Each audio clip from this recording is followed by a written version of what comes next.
All right, look at you, chapter 2. By the end of this, you'll be almost a fifth of the way done with this semester. So, woohoo! All right, so I do expect you to read chapter 2.1 to 2.5 on your own. That's mostly historical information regarding how the atom was discovered, subatomic particles, etc. I also want you to read chapter 2.9. I believe that's heterous versus homogeneous mixtures. It's something we covered very heavily in basic chemistry. I want you to know different ways in which they're separated as well. And those are just things I expect you to cover on your own. Now, in terms of the more detailed things and things that involve math or example problems, that's the stuff that I like to focus on here in the lecture because you don't want to hear me talk about history. I'm horrible at it. So go ahead and read the people who are better at that than me. And let's go ahead and without further ado, go ahead and finish this. So we'll be talking about the periodic table a lot in this chapter. That's the periodic table. Now, a little bit of history. Mendeleev essentially ordered all these elements in terms of their mass and how heavy they were.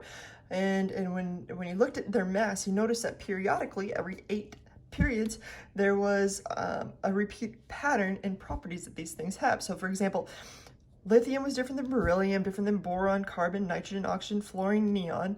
And then he realized that sodium acted a lot like lithium.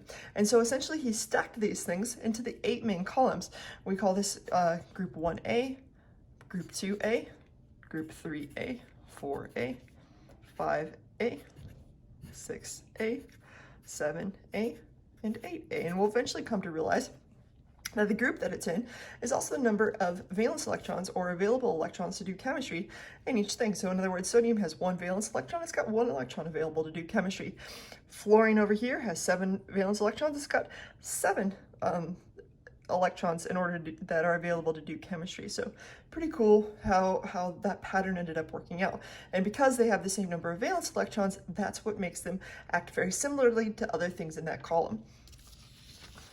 All right, so another thing that we did slightly differently than Mendeleev is when we learned more about protons, we listed these things in terms of the number of protons that they have.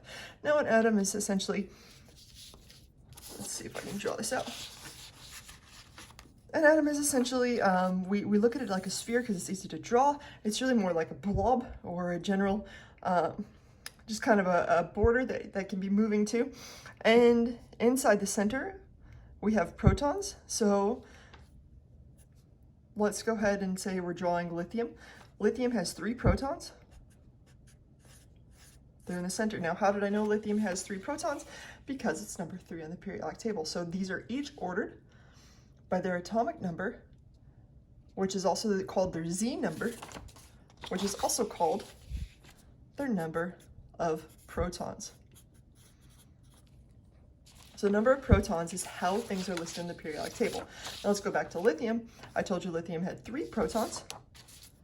There's also something here that holds these protons together because if you've ever seen a magnet, you hold 2 ends of a positive magnet together, they repel, they push away from each other.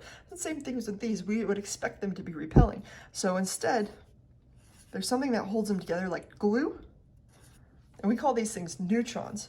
So protons are positive, neutrons, they're neutral, they act essentially like glue, and you can have varying amounts. For example, lithium could have 3 or it can have 4. It doesn't change the chemical properties of that thing. And then we have electrons.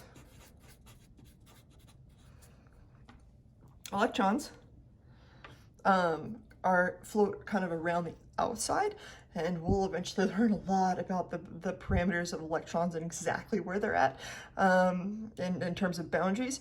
But for now, we're just going to say they're kind of on the outside perimeter. And if this has 3 protons, if we're talking about neutral lithium, it must have 3 electrons because electrons are negative. So the positive, when the positive equals a negative, it's a neutral element. So if I want to draw lithium that's neutral, I would draw 3 electrons. And now we have lithium. Now I drew 4 protons, I drew 4 neutrons. So if I were to write this in terms of a chemical symbol, I would first write the number of protons lithium has, which is 3. Although this is redundant because if it's lithium, it has to have 3 because that's how it is on the periodic table. And this up here is called its mass number. This is the number of protons plus neutrons. Now it had 3 protons, it had 4 neutrons, so 3 plus 4 equals 7, and I'd put a 7 there. It was neutral lithium, and so if I had a charge here, like an imbalance of positive versus negative, I would put that charge right there, whatever I have left over. So if I had one more electron, let's say, than proton, I would put a -1 here, but that's not the case, and we'll get to that here in a little bit as well. So let's go ahead and look at some example problems. When I said we'll get to that in a bit, I meant like right now. So the question is how many protons, neutrons, and electrons are in the following things. So the first one is potassium 39. I would call it potassium 39. The next one is potassium 40. The next one is potassium 39 positively charged. And the next one is bromide 80, or you could say negatively charged bromine atom. So, or bromine ion, excuse me. All right, so in going through each of these, I want to know how many protons, neutrons, and electrons there are. The protons are going to be really easy because that's coming from the periodic table every single time. Potassium, for example, has 19 protons. So let's do these each one at a time. It has 19 protons.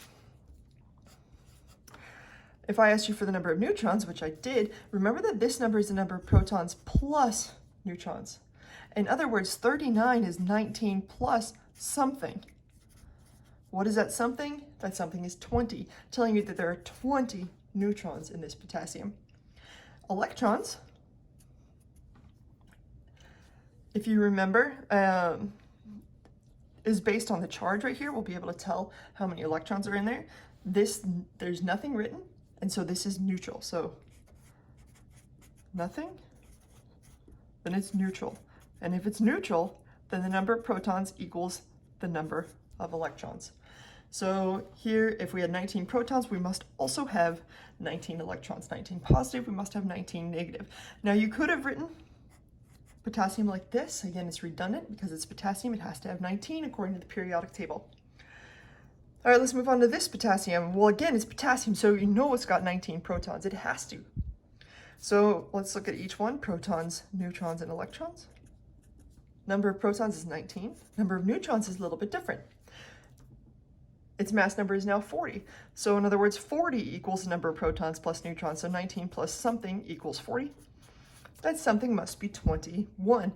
It has 21 neutrons. And electrons, again, it's neutral. There's nothing written here, and therefore it's going to have the same number of protons. So it will be 19 electrons. Now these two things are called isotopes of one another. They're both isotopes of potassium. They both will act very similarly. They both have the exact same radius size. This one's slightly more massive because it's got one extra neutron. Other than that, they'll act very similarly. I'm moving on over here. Now we have a potassium ion. When you have something written up here being positive or negative, it's an ion. An ion is a species with a charge. So let's go through. We know the number of protons must be 19. In fact, we can write 19 there if we'd like to. Again, it's redundant. The number of neutrons, a very quick way to do it is, yes, we're saying 19 plus something equals 39. Another quick way to do it is when you write the number of protons, you just take 39 minus 19, and that will give you the number of neutrons, which is 20. Now we're looking at number of electrons. Something's different because here and here there was nothing written. So we said, hey, protons equals neutrons, or protons equals electrons. Now we're over here and we've got a positive charge telling you there's more what? More protons or more electrons? Hopefully you're thinking there's more protons because it's a positive charge. Hey, how many more protons? One more because it's just one positive. And so that means there must be 18 electrons to have a positive charge telling you there's one more proton than there is electron. Number of protons can't change. Let's go ahead and hammer that in when we look at this bromide ion over here. Bromine, bromide, bromine, bromide, bromine, bromide. Okay, so we know that bromine has number 35 on the periodic table, so I could just write number 35 there. So my number of protons is 35. Again, this comes from the periodic table. And we really, really, really need to know that. Now if I take 80 minus 35, I believe that's 45. That tells me the number of neutrons that this particular thing has. Now if I want to look at electrons, I know that it has 35 protons. This overall negative charge tells me that there's one more negative than there is positive. So we know there are 35 positive, so what's one more than 35? 36. So this must have 36 electrons. And this is how we figure out number of protons, neutrons, and electrons each particular species has.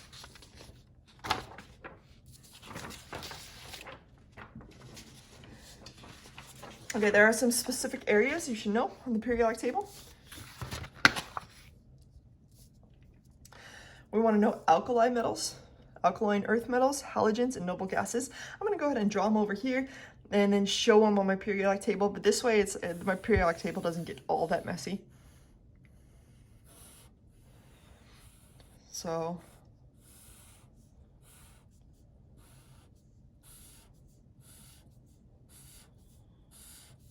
I like to do this. So this is column 1, 2, 3, 4, 5, 6, 7, 8.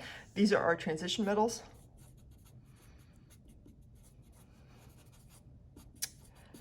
We'll talk about them a little bit, but the main things again that we wanted to discuss right now are alkali metals. Alkali metals are here. They're really reactive metals. They have one valence electron that can do chemistry, so they easily give off that valence electron. We'll talk later about naming how that happens, and that's coming up in about 3 minutes. We have alkaline earth metals, those are in the second column. They're called earth metals, they're commonly found in the ground. Calcium, magnesium are particularly common here in San Antonio. So again, this is the alkali metals, and here are the alkaline earth metals. The next thing I ask you to know is the halogens. Halogens are over here. Pretty much anything in the 7th column.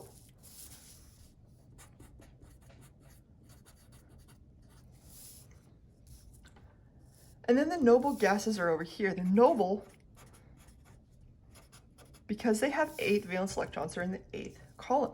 Halogens, by the way, are very reactive too because they have 7 valence electrons and they only need 1 valence electron to be like a noble gas. And that's actually the principle behind bonding in general, is everything wants to be like a noble gas. Noble gases have 8 valence electrons. So because these already have 8, they're super happy. They don't care about other things, and that's what makes them so noble.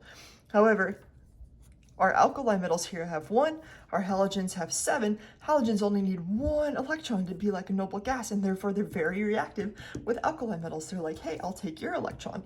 And we'll go over that in a little bit. You should know metal versus non-metal, so there's a little stir stepper here that I like to draw. In fact, I'll go ahead and do it on this. So the stir stepper goes like this. It starts to the left of boron here.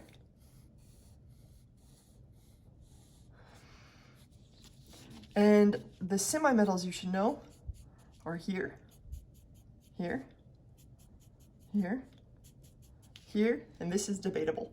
So these are the main semi-metals you should know. Anything above the stir stepper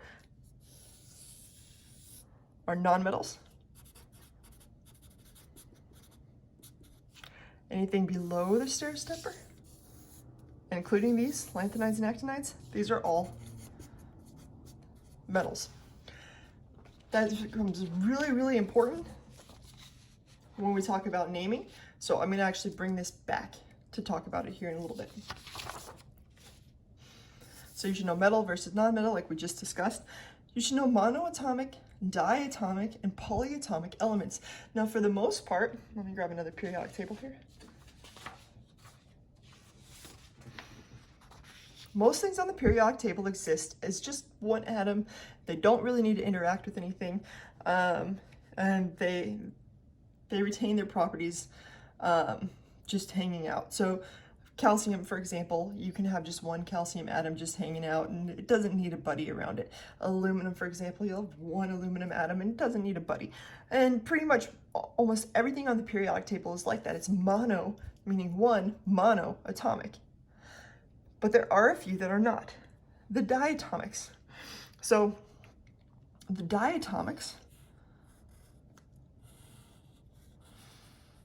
consist of these 7 plus hydrogen. So see how this makes a 7, the number 7, and then you add a little H up top. So these exist as 2s. In other words, this will be N2, O2, F2, Cl2, Br2, and I2. So when I say oxygen gas, for example, what I'm actually talking about is diatomic oxygen, O2. It's not just a single oxygen atom, it's an oxygen molecule, 2 paired together. And I believe this does a decent job of displaying that. So each of these will exist in 2s. Now, nested inside there are the polyatomics. The ones with S have 8, and the ones with P have 4. In other words, when I talk about sulfur, I'm actually talking about octaatomic sulfur, 8 sulfurs in a molecule together.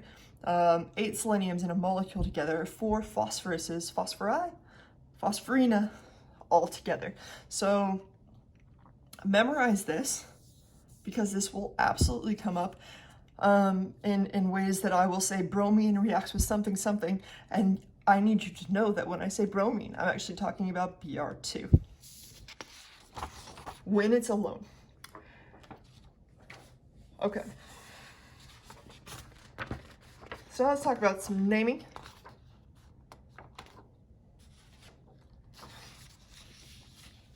So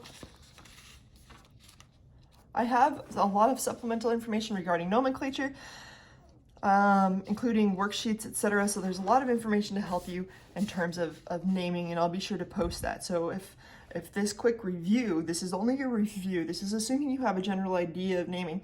If this doesn't do it for you, make sure you check out that supplemental information to understand. You will need to memorize the polyatomic ions from table 2.5. That's a lot of memorization you have right now. You need to know the SI units, you need to know the polyatomic ions, and you need to know the prefixes, the milli, centi, etc. So you have a lot to memorize right off the bat. Okay, so how you name a compound depends on its composition. So we talked before about knowing metals versus nonmetals. So if you have a metal and a non-metal bound together, so something from over here and something from over here, and they're bound together in a compound, that would be an ionic compound. They form an ionic bond. If you have, excuse me, 2 or more things from over here bound together, that would be a covalent bond. We also talk about acids. Acids are covalent compounds. However, they essentially give off H plus in water. And so there's 2 things about acids. 1, they'll start with H, and 2, they'll be aqueous, meaning they're dissolved in solution. So we'll demonstrate it more when we go through the examples. Finally, there's hydrocarbons. Hydrocarbons consist of carbon and hydrogen. And those are organic compounds, and we'll learn how to name some very simple organic compounds. Okay, so let's start by talking about these type 1 ionic compounds. They are type 1 ionic compounds if we know the charge of the metal. How do we know the charge of the metal? Well, remember how I told you that things in the first column have 1 valence electron, and in the second they have 2 valence electrons? What I mean by that is this has 1 electron that it can give off, essentially. So I can do a better job. I'm trying to balance between going too fast and going too slow, but you can always fast forward. So fast forward if you know this already. So lithium, for example, has 1 valence electron. Fluorine has 7. So I'm just going to draw them as dots. These are the electrons that can do chemistry. So when fluorine wants to be like a noble gas and lithium wants to be like a noble gas, they essentially have 2 choices. Lithium can either give off 1 electron or gain 7 electron to have 8. Which do you think it wants to do? It wants to give off 1 electron because then it could be a lot more like a noble gas helium. So it will actually give off this electron. Then we have fluorine over here who's like, hey, I got 7. I just need 1 more to be like a noble gas. I just need 1. And so this one will actually take that electron. Well, when lithium gives off an electron, it becomes positively charged, right? It lost an electron. It lost something that was negatively charged, and therefore it becomes positively charged. Fluorine over here is like, hey, it took on an electron. That makes it negatively charged. And so, so now you have something positive and something negative. What happens then when you have something positive and something negative? Opposites attract. And in fact, chemistry is just like a whole bunch of magnets just trying to figure out the lowest energy conformation. And that's what happens. They come together and you get LiF, which is called lithium fluoride. So when you're looking at the periodic table, you can really quickly determine how many electrons each thing is going to give off. Lithium over here, everything in the first column will give off 1 electron. It will therefore have a 1+ charge in an ionic compound. Everything in the second column can give off 2, and therefore it'll have 2+ charge. We're going to ignore these for now. Move on to this. The third column is a little more interesting because we got boron here, but we say that this is 3+. Things underneath the stair stepper march to their own beat. We'll talk about the things under the stair stepper we know. But for the most part, transition metals, we don't know the charge of them. And even post-transition metals like tin and lead here, we don't know. All right. And then we have carbon. So carbon has 4 valence electrons. So things here have a choice. They can either give off 4 electrons or they can gain 4 electrons. And it's up to them what they choose to do. So they got 4 plus or minus. Now we have nitrogen over here. That can take on 3 electrons, it's 3-. Oxygen over here is 6 valence. It only needs 2 electrons to be like a noble gas, so that's 2-. In the 7th column, we got, now we're going to go ahead and ignore hydrogen. Hydrogen can make a hydride, but that's for later chemistries. So we got 1-, and then over here we have our noble gases, which have 8. Totally happy, they don't need to do a thing, and they'll get 0. So these are the general charges for things above the stair stepper over here, and things in the first and second column. So when we're talking about type 1 ionic compounds, we're talking about things that are in the first or second column, or they're the following. So here are the charges that we do know. See those 3 right there? There's 3 of them. They take on a 3+ charge. Aluminum's 3+, gallium's 3+, indium's 3+. Zinc and cadmium, there's 2 of them. They take on a 2+. And here we have this little silver. That's 1+. So see how they make kind of a triangle? 3, 2, 1, 3+, 2+, 1+. Those you know, in the first and second column you know. Let me write that down to be very, very, very clear. Type 1 ionic compounds when you know the charge, are when you're in your first column, when the metal comes from your first column, second column, or it's aluminum 3+, gallium 3+, indium 3+, zinc 2+, cadmium 2+, or silver plus. These are the charges that are always going to be for these particular compounds. So you don't have to worry about knowing them for a type 1, you just know them. So type 1 ionic compounds, you know the charge of the metal. Let's talk about how that works. Calcium chloride. If I asked you to build calcium chloride, you'd have to do 2 things. One, you'd have to write calcium and chloride in their respective charges. Calcium is Ca2+. How do I know it's 2+? It's in the second column right here. Chloride is Cl negative. I know it's Cl negative because it's Cl and it has a -1 charge. Okay, so the first thing was write those charges. The next thing to do is figure out how many of each you need to cancel them out and get them neutral. So here we have 2+, here we have 1-. What do we need more of, positive or negative? We need more negative to cancel out the positive. So we need 2 of these. 2 negatives will cancel out 2 positives. And that's why calcium chloride is CaCl2. If we were to go backwards, and name this. Let's say I didn't know the name of it. I would say, hey, that's made up of calcium. Do I know the charge of calcium? Yeah, I do. It's 2+. So therefore, the only way we can make calcium chloride is Ca2+ and 2 Cl negatives. And that's how I know that's calcium chloride. Calcium sulfate. You need to have the polyatomic ion table memorized. I have a video which covers a vast majority of them, but you simply need to have it memorized. So again, that was table 2.5. So sulfate is SO4, 2 negative. Calcium, again, is in the second column, so we know its charge, Ca2+. And you just need one of each to make calcium sulfate. 2+ will cancel out with the 2-, and calcium sulfate is CaSO4. Zinc hydroxide. Zinc, we know its charge, it's Zn2+. It was one of these. Hydroxide is OH negative. And we just need to figure out how many of each you need. Well, we need more negative than we do positive. We need 2 of these to cancel out the 2+. And so in order to make sure we keep those 2 together, we put them in parentheses and then put the subscript outside. So we need 2 hydroxides to cancel out that zinc, and zinc hydroxide would be that. All right, moving on to the type 2 ionic compounds.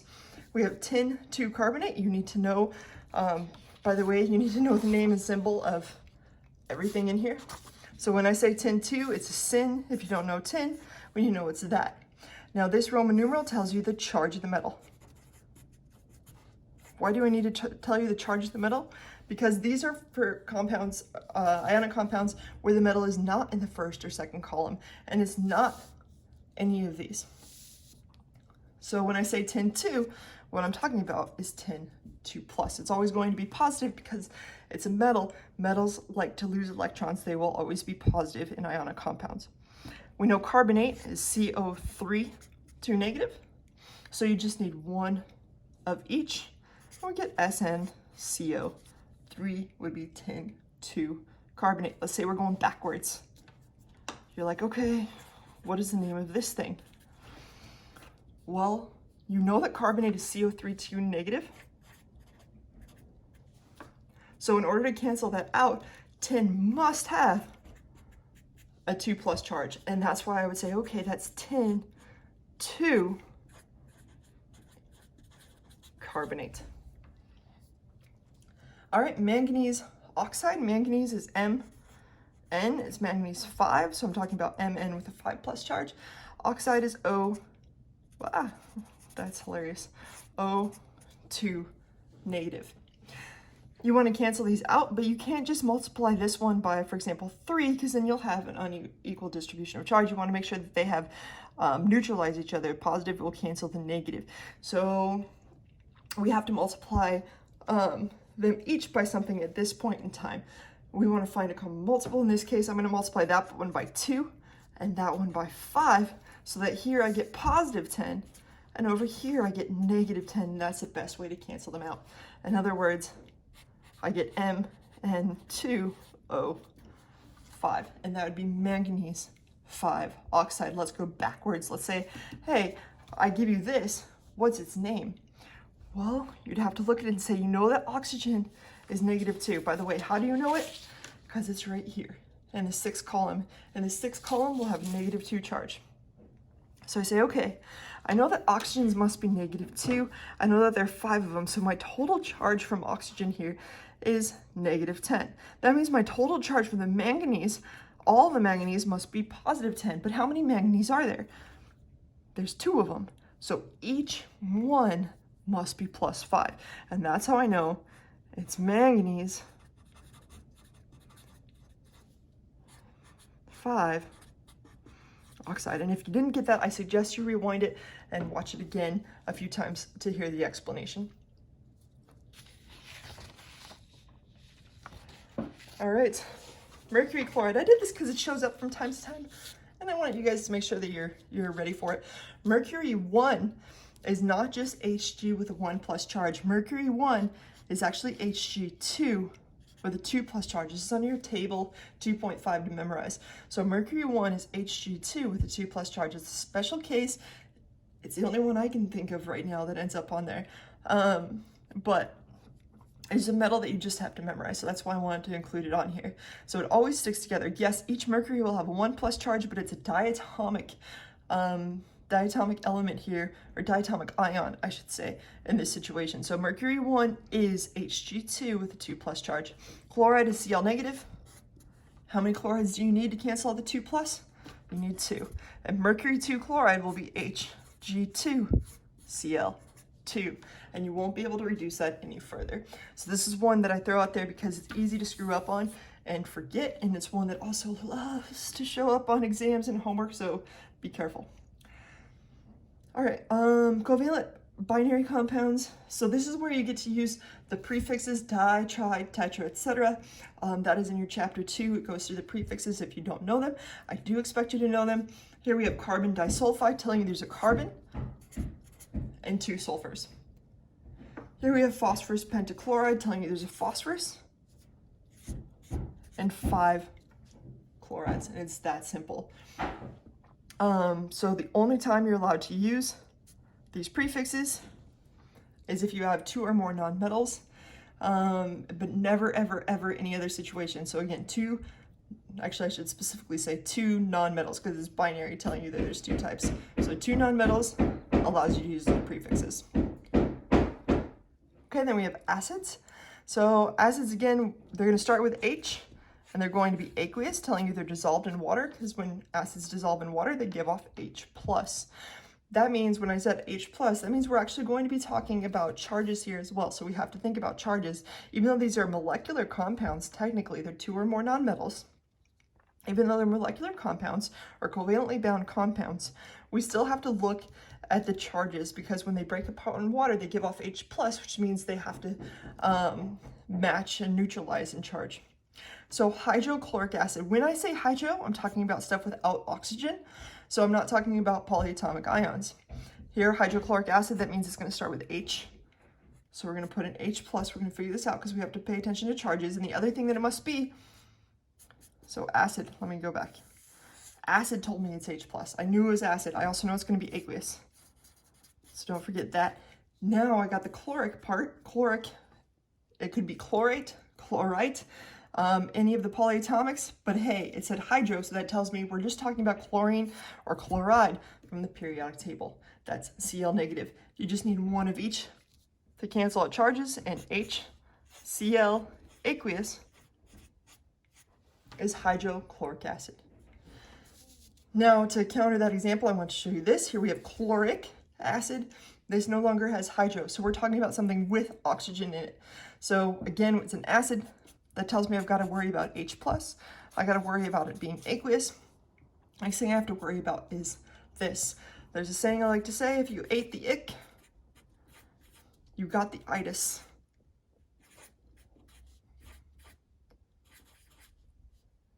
Oops, I spelled this wrong. If you ate the ick, you got the itis. Ates become ick, and ite becomes us. Ate will become ick, and ite will become us. Here we've got chloric acid telling you this is originally from chlorate. Chlorate is ClO3 negative. You only need 1 of each to cancel each other out, and HClO3 aqueous is chloric acid. To make sure to drive that point home, we've got some chlorous acid. 8 becomes, if you ate the ick, you got the itis. 8 becomes ick, ite becomes us. So, in other words, this was originally from an ite, chlorite acid. And again, there's no hydro, so we're talking about something with oxygen in it. Don't forget that you're talking about an acid, because it's easy to forget the simple parts. Chlorite is ClO2 negative. Again, if you don't know that, make sure you've watched the videos on memorizing periodic table, because I expect you to be about as efficient as I am right now. You need just 1 of each, and HClO2 aqueous is chlorous acid. Now we've got hydrosulfuric acid. This is just to make sure you don't forget about charges. Sulfuric acid, first we say hydro, so we're not talking about sulfate, we're talking about sulfur. or sulfide more specifically. To make it an acid, we need to have an H in there. It needs to be aqueous. And then we just ask what it's bound to. Again, it says hydro, so we're talking about just straight from the periodic table, S2-. How did I know it was 2-? Because sulfur's in the 6th column, it forms a 2 negative charge. I guess I could have just done this. It's right over here. Sulfur right here forms a 2 negative charge. To cancel out these charges, I actually need 2 hydrogens to cancel out the 2 negatives there. And H2S aqueous is hydrosulfuric acid. Okay, now we get to the organic compounds. So hexane, I have a video on organic compounds, so supplemental. You should watch the supplemental information. Let me write this again. Okay, so we should watch the supplemental information on organic compounds. Nevertheless, I'm going to go through it real quick. Hex is telling you that there's 6 carbons. The ane is telling you that they're each singly bound. So ane, ene, and ine are the endings we can have. Ane is a single bond, E is a double bond, ine is a triple bond. So we're talking about hexane, meaning these are going to be singly bound to each other. The last thing you need to remember is that every carbon wants to have 4 bonds. If the bond isn't already taken care of by bonding it to something else, we fill in the other bonds with hydrogen. So for example, this carbon has 1 bond on it right now. It needs 3 hydrogens in order for it to have a total of 4 bonds. So again, needs 4. So this carbon right here has a bond here and a bond here. So we need to put 2 hydrogens on it for it to have a total of 4. Same with this one,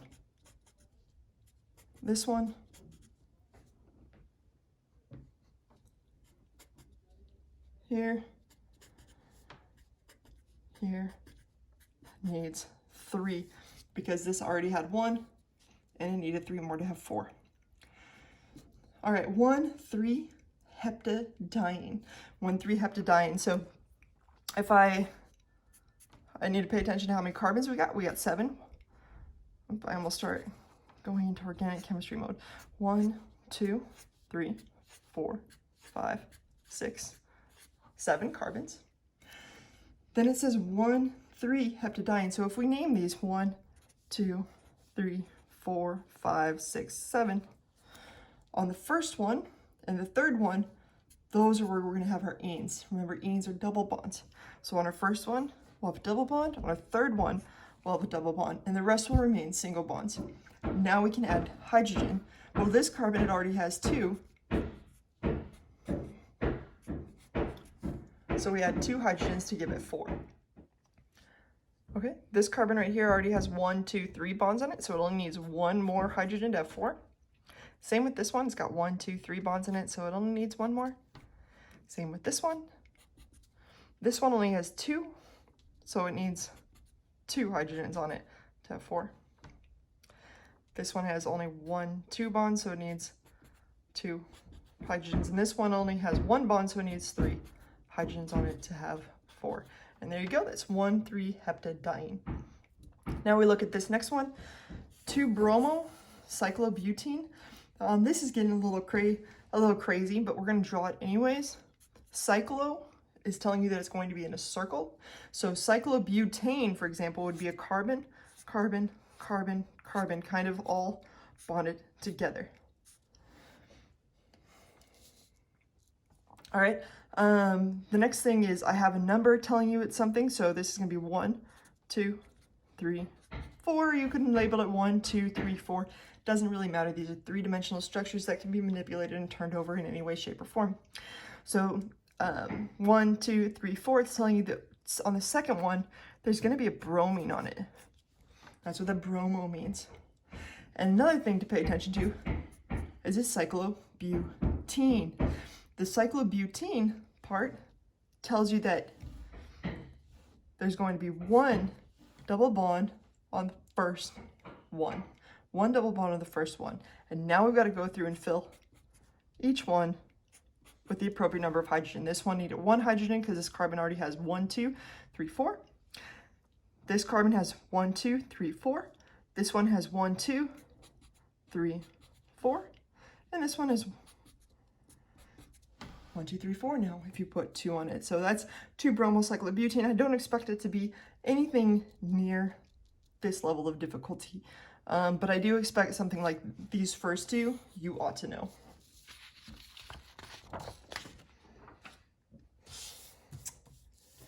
Okay. Oh, that's it. Woohoo! We made it through nomenclature. Yay! So we finished chapter 1 and 2. We simply need to do chapter 3, and I'll get to that shortly. So y'all have a wonderful time until then. Good luck. Bye.